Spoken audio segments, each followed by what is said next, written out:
মা কি মাছ আনলা? চিংড়ি আর কি? চিংড়ি মাছ।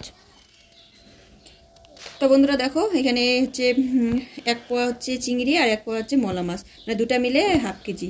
তো 500 গ্রাম মাছ নেওয়া হয়েছে। তো দেখো কানেরটা চচ্চড়ি খাওয়ার জন্য। আর চিংড়ি মাছ রাজদীপের বাবা খায়, রণদীপ তো। আর এই হচ্ছে চিংড়ি। তো চিংড়ির সাইজটা বেশি বড়ও না ছোটও না।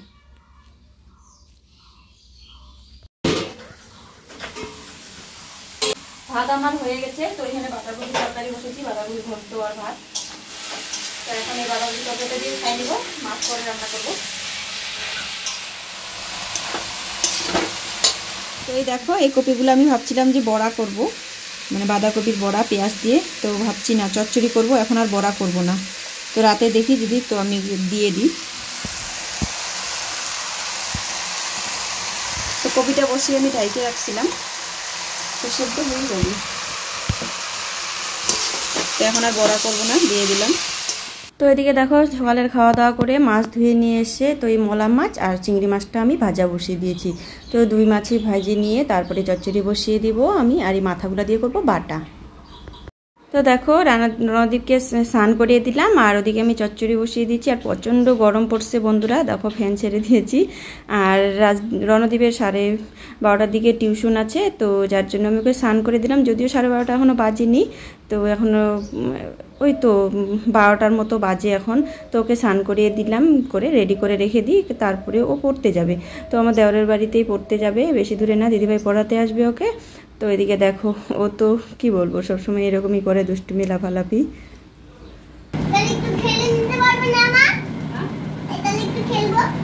পড়তে যাবে তাও শুধু খেলা খেলা। হ্যাঁ সময় পেলে দিদিভাই যতক্ষণ আসে।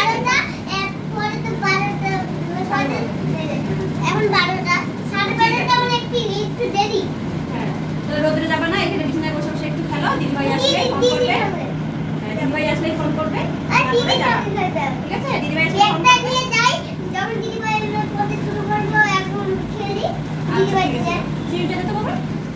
রণদীপ কিন্তু স্নান করতে চাইছিল না, তো যেহেতু একটু সময় আছে আধা ঘন্টার মতো, তো ওর এটাই আনন্দ যে মা, ও বারবার করে বলতেছে যে মা আমি একটু খেলতে পারবো, কারণ খেলার সময় আছে একটু, কারণ টিউশনে এখনও টাইম হয়নি। তো আমি বলতেছি ওকে, কারণ গরম প্রচণ্ড গরম পড়েছে, তো ওই জন্য বলছি ফ্যানের নিচে বসে বসে খেল দিদিভাই না আসা অবধি। কিন্তু ও বলতেছে ব্যাগ নিয়ে আমার দেওরের বাড়িতে যাবে, দিদির সঙ্গে ওইখানে ব্যাগ রেখে খেলে দিবে, মানে খেলবে, তারপরে হচ্ছে দিদিভাই আসলে পড়াশোনা করবে। রাজদীপ স্নান কর। শুভ বিকাল বন্ধুরা, তোমাদের গুড মর্নিং বলা হয়নি আজকে, তো যাই হোক এখন বলে দিলাম শুভ বিকাল। কেমন আছো তোমরা সবাই? আশা করি খুব ভালো আছো। তো এদিকে দেখো রৌদ্রু চলে গেছে, বলছিলাম হচ্ছে প্রচণ্ড গরম আছে। তো আজকে ওয়েদারটা দেখে মনে হচ্ছে একদমই যে কালকে কিচ্ছু হয়নি। তো তোমরা কালকে একটু হলেও তোমরা দেখেছো যে কীরকম ঝড় হয়েছিল, আর অনেকে খবরে জানো যাদের আশেপাশে বাড়ি। তো আমাদের জলপাইগুড়িতে অনেক লোকের অনেক ক্ষতি হয়েছে, যদিও আমাদের কিছু হয়নি। তো তাও তবুও ভয় তো লাগেই বলো, এই তো দিন আসলো ভয়ের। মানে হঠাৎ করে ঝড় বৃষ্টি শুরু হয়ে যায়, এই আকাশে মেঘ না থাকলেও মানে অসময়ে মেঘ চলে আসে, মেঘ গুড়গুড় করতে থাকে, মানে এরকম বর্ষাকালে যেটা হয় স্বাভাবিক।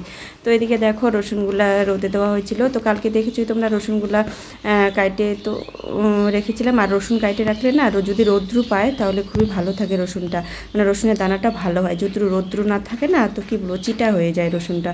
তো এখানে দেখো ধরিয়ে মানে এই প্লাস্টিকের মধ্যে রাখছি এই কারণেই, কারণ ঘরে রাখতে সুবিধা হবে, আবার নিয়ে মানে রোদে দেওয়ার সময় সুবিধা হয়। আর নিচে রাখলে কী হয় বলো তো, বারে বারে উঠাও নামাও এরকমই বিরক্ত লাগে আর কি।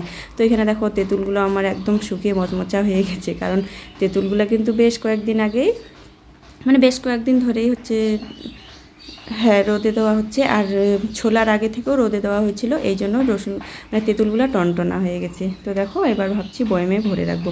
তো যদিও এখন রাখবো না, পরে রাখবো। তো আমি একটা থালার মধ্যে আর একটা থালা চাপ দিয়ে রেখে দিব এইভাবে, তো পরে এসে করব।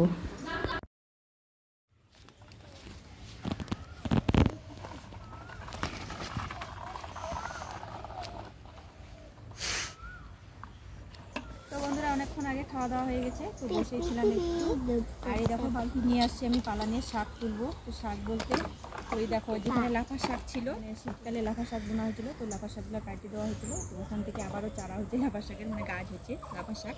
তো দেখো তো এই শাকগুলো আমি তুলবো, আর যেহেতু এই পালনটা পরিষ্কার করবে রাজদীপের বাবা, কারণ ডাঁটা এখন তো বর্ষার দিন আসতেছে, তো এখনকার হচ্ছে ডাঁটা, ভেন্ডি আর হচ্ছে পাট শাক বুনবে। তো এই জন্য ভাবছি পরিষ্কার করে পালনটা, এই জন্য ভাবছি শাকগুলোকে উঠিয়ে নিই। তো কালকে চিংড়ি মাছ দিয়ে ঝোল শাক করবো।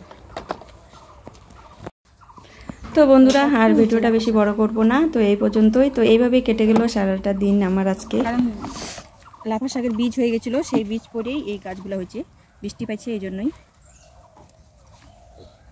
আর শাকের মধ্যে এই লাফা শাকটাও আমার একটা পছন্দের শাক, কি বলবো। তো এত সুন্দর শাক, লোকলোকা শাক দেখে কি আর লোক সামলা যায় বলো।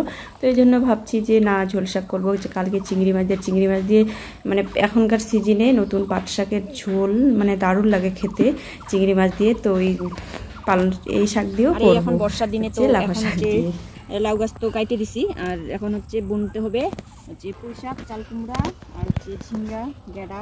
এইসব কাজ বর্ষার দিনে মানে বর্ষার বুনতে হবে। বর্ষার কি করিস তুই? এখানে রাখ পাতাগুলো তুলে তুলে। না, আমার টাকে নিয়ে দেবো। গরমকালে অত ভালো লাগে না, লাফা শাক শীতকালেই ভালো লাগে। তো এদিকে আমি শাক তুলতেছি অনেকক্ষণ থেকেই। রণদীপ আমার সঙ্গে বিরক্ত করছিল শাক তুলতে। তো এবার দেখো দুই ভাইকে কাজে লেগে দিয়েছি তো বেগুন গুনার জন্য। তো রাজদীপ ধরে আছে বেগুন গাছ, রণদীপ হচ্ছে গুনতেছে। তো দেখো বন্ধুরা, বেগুন গাছ এখনও খুব সুন্দর আছে গাছগুলা। অনেক দিন ধরে বেগুন খাচ্ছি, তো ভালো বেগুন খেলাম, অনেক বেগুন দিয়েছিল। আর এখনও দেখো গাছগুলা তরতাজাই আছে, আরও বেশ কয়েকদিন বেগুন খাওয়া যাবে, মানে যত অবধি মানে জল না বাজে বালানি, তো সেই অবধি বেগুন গাছ। আবার বর্ষার জন্য গুনতে লাগবে। তো আজকের মতো টাটা, সবাইকে ভালো থাকবে, সুস্থ থাকবে।